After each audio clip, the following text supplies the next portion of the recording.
Lateral para Italia, Gemma. A Cucurella le llaman el hombre de los 100 millones, que es el dinero que ha movido en traspasos en los últimos tiempos. Estuvo en la Masía, en el Eibar, en el Brighton, y el Chelsea lo fichó por 65 millones.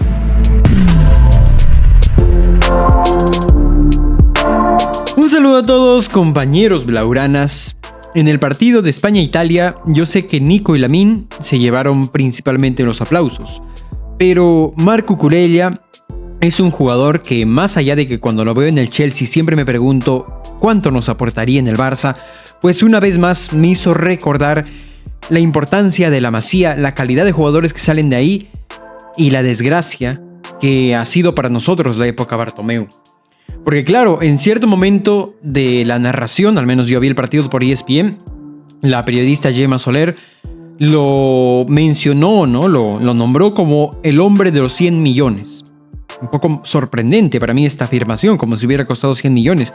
Y es que explicó Gemma que Cucurella, sumando todos los traspasos que ha tenido a través de su carrera, suma 100 millones. Se ha movido 100 millones por este jugador. Y haciendo el recuento, la verdad que sí. Se ha movido 100 millones por Cucurella, increíble. Un jugador que en su momento fue despreciado.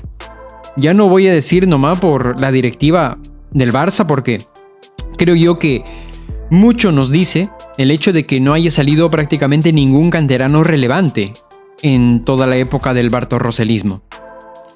Mucho nos debe decir eso. Pero sobre todo que nosotros, la afición, tampoco es que hayamos dicho mucho. Cuando nos dábamos cuenta que varios de nuestros canteranos importantes salían. Siempre en prensa había una excusa, ¿no? Siempre en prensa había una justificación, como por ejemplo la venta de Todibo, que bueno, Todibo no es canterano, pero era un jugador prometedor, un jugador que cuando jugó, por ejemplo recuerdo el partido contra el Inter, si no me equivoco, en Milán, la abordó. O sea, un jugador que prácticamente no tenía consistencia, no tenía minutos, apenas estaba en dinámica de primer equipo, la abordó jugando contra el Inter con el primer equipo. Y de la nada se fue. No recuerdo cuánto sacamos por Todibo, 8 millones creo, no estoy seguro, pero ahora se habla de que el United quiere pagar 60 por él. Quién sabe a dónde terminará yendo, pero es un jugador que, claro, creo yo que cualquiera entenderá que no es rentable que un jugador prometedor, por más que tú lo hayas comprado por 1 millón, porque creo que Todibo nos costó 1 millón y lo vendas por 8, no es rentable si es que es un jugador de un potencial de 50, 70 millones. No es rentable y no es inteligente. Es mucho más grave el caso de Cucurella. Claro, Cucurella ni siquiera llegó a debutar con el primer equipo, por eso estoy seguro que más de uno no tiene recuerdos de él con la camiseta del Barça. Yo sí recuerdo algún que otro amistoso. En alguna que otra pretemporada, no estoy seguro del partido, pero yo recuerdo una pretemporada donde lo vi jugar con el primer equipo. En partido oficial no debutó. ¿Por qué? Si no mal recuerdo, se lo cedió, o creo que se lo vendió al Eibar, luego se lo recompró, y luego se lo cedió al Getafe. Y al final terminamos vendiéndolo al Getafe por 12 millones. 11 punto algo, o 12, no estoy seguro. Ahí lo pondré seguramente en la cifra del traspaso. En el Getafe, muy bien. ¿Por qué? Porque no es un jugador espectacular, no es un... A ver, hablando de laterales, ¿no? No es un Roberto Carlos de la vida, no es un Daniel Alves, no es un Jordi Alba Prime, no es un Marcelo, no, pero es un jugador cumplidor, es un excelente jugador cumplidor en ataque y en defensa. Para mí es como el Pedro Rodríguez del lateral. Esa característica de luchador, de jugador correcto en cuanto a los pases, en cuanto a las coberturas, veloz, es muy veloz, intenso, es un jugador con garra, es un jugador de estos que hace que los quieras, un jugador así como Fermín, obviamente salvando las distancias en cuanto a posición, en cuanto a calidad técnica, todo lo que quieras, pero me refiero a esta aura de Fermín, esta aura de Pedro Rodríguez, esta aura la tiene Cucurella. Es un jugador que te suma.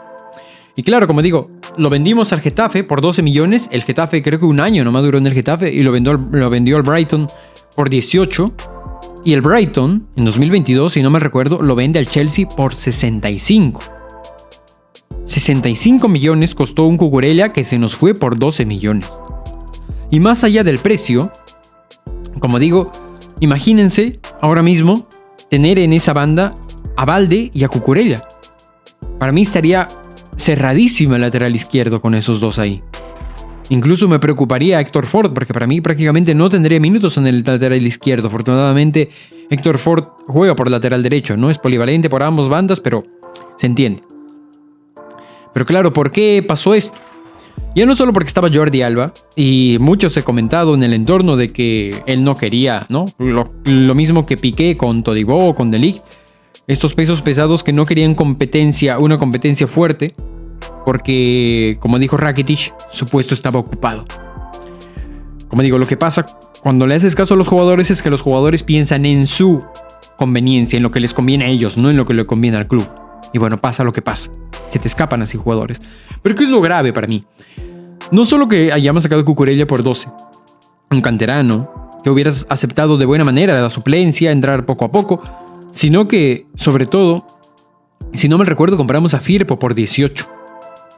Un Firpo que no estoy seguro ahora, pero creo que había declarado que su sueño era jugar en el Madrid o algo así. Pero bueno, más allá de eso, claro, un jugador que no tiene esta educación futbolística de la Masía, no tiene esta construcción táctica, ¿no?, que se le haya hecho desde juvenil, como si lo tenía Cucurella, como si lo tienen el resto de canteranos, de todos los jugadores de la Masía.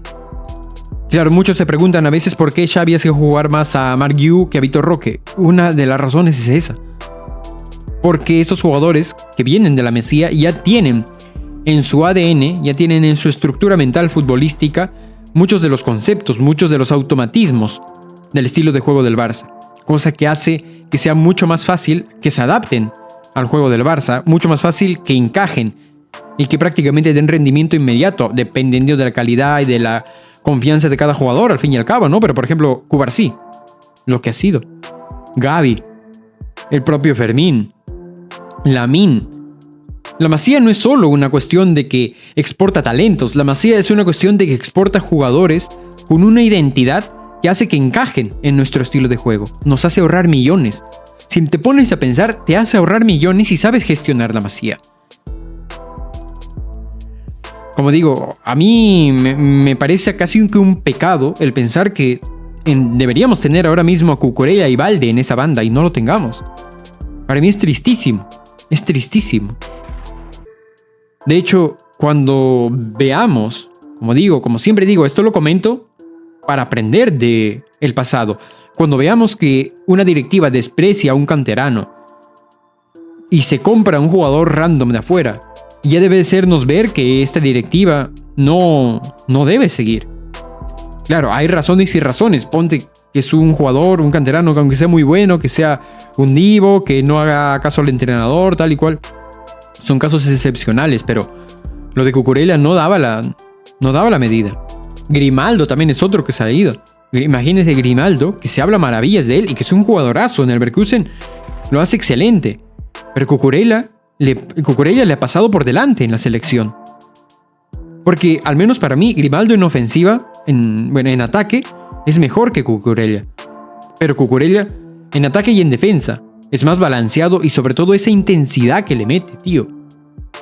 A mí me encanta ese jugador. Claro, ¿por qué lo comento? Porque a rato siento que no hemos aprendido. Y cuando lo siento, cuando me hablan, cuando suena Dani Olmo, mientras tenemos a Fermín López. Para mí sería un caso calcado a Cucurella Junior Firpo en caso de que compremos a Dani Olmo. Porque, primero, si alguno me va a decir que va a venir para jugar de extremo, no tiene sentido. Porque Dani Olmo no es un... Sí puede jugar de extremo, puede jugar... Sobre todo es un enganche media punta, ¿no? También puede jugar de extremo, como digo, incluso de falso 9, a veces de 9 incluso. Es un jugador muy polivalente en ataque, no digo que sea un mal jugador. Pero el problema es que para el extremo, un jugador perfil Dani Olmo ya es Ferran Torres. Porque no es un 10 en nada, es un 6, 7 en todo, digamos, ¿no?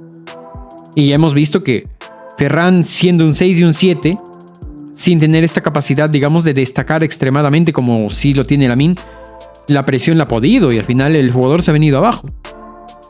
¿Cuál ha sido el resultado? De evaluación extrema del jugador. Para mí eso es lo que va a pasar cuando Dani Olmo se viene. Y ya no solo eso, Como digo, eso es en caso de que alguien me diga que venga a jugar en el extremo. Sino que, al menos lo que yo me huelo, es que si viene Dani Olmo, viene para jugar detrás del 9. Para jugar detrás de Lewandowski. Para jugar en esa posición que yo comenté en el video del plan perfecto. Para que todo salga bien con Hansi Flick. Para que este proyecto triunfe. En la posición de Müller. Porque Müller era como el engranaje principal en ese esquema del Bayern de Flick.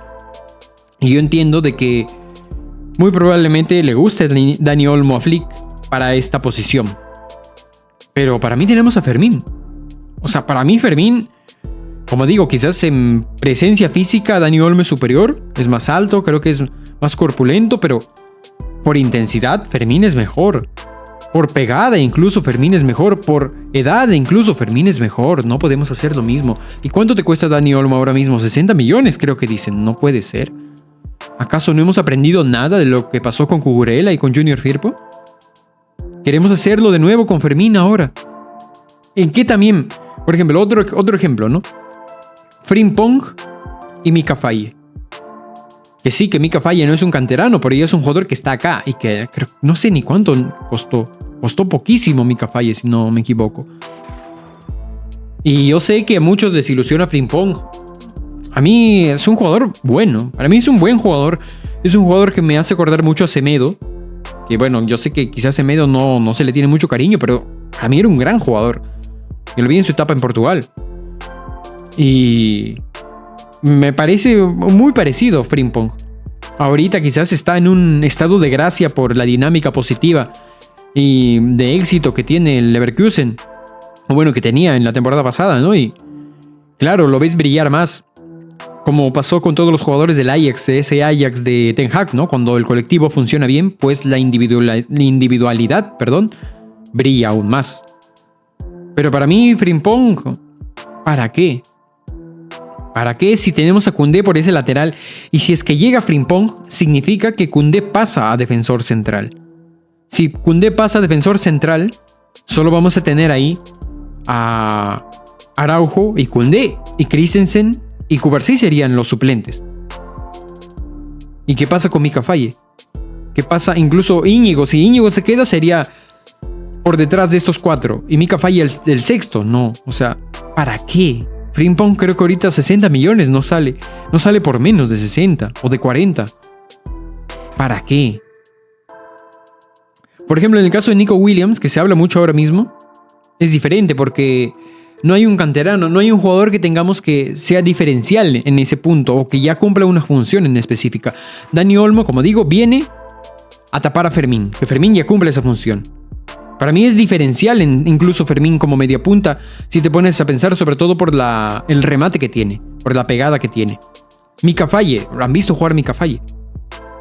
Mika Faye me parece de los defensas, de los back centro más físicos, o sea, de los back centro físicos y más de choque, de brega, con más potencial del mundo. O sea, es espectacular ese muchacho. Pero un Williams no tenemos.